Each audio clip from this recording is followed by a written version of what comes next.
Assalomu alaykum qadrli tinglovchilar. Buxoro davlat pedagogika instituti boshlang'ich ta'lim kafedrasi o'qituvchisi Murodova Maqsuda. Bugungi mavzuda mashg'ulotimiz o'qish savodxonligi fanidan. O'qish savodxonligi fanining asosiy tushunchalari mavzusida suhbat olib boramiz. Mavzumiz quyidagi 3 ta rejadan iborat. Birinchi rejamiz o'qish savodxonligi tushunchasi va mazmuni. Keyingi rejamiz fanning boshqa fanlar bilan integratsiyasi. Oxirgisi o'quvchilarning o'qish ko'nikmalarini shakllantirish yo'llari. O'qish savodxonligi tushunchasi va mazmuni bu shaxsning yozma matnlarni to'g'ri va tushunarli o'qish, mazmunni anglash, tushuncha va bilim olish qobiliyatidir.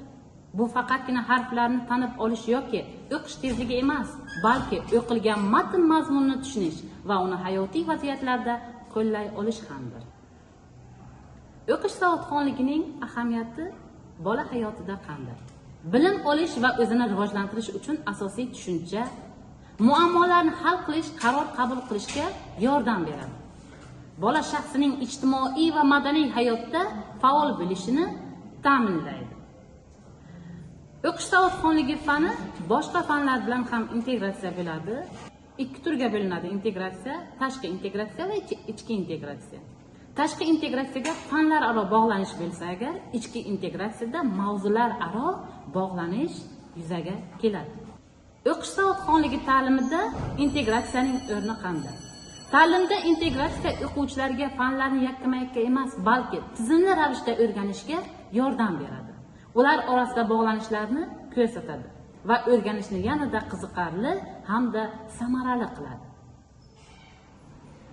O'quvchilarning o'qish ko'nikmalarini shakllantirish yo'llari quyidagilardan iborat. Bugungi kunda ta'lim tizimida o'quvchilarning mustaqil fikrlashi, matn ustida ishlay olish, o'qish tushunishini va o'z fikrini asoslab bera olishi eng muhim ko'nikmalardan biri sifatida qaralmoqda. O'qish ko'nikmasining mohiyati: o'qish ko'nikmasi bu o'quvchining matnni to'g'ri, ravon tushunib o'qishi, uni tahlil qilib matndan xulosa chiqarishi va shaxsiy munosabat bildirishi bilan bog'liq bilim, malaka va ko'nikmalar majmuasidir. O'qish ko'nikmasining shakllantirish yo'llari quyidagilardan iborat. Ravon va ifodali o'qishga o'rgatish, qiziqarli va mos matnlarni tanlash, o'qilgan matnni qayta hikoya qilish, o'qish kundaliklari yuritish.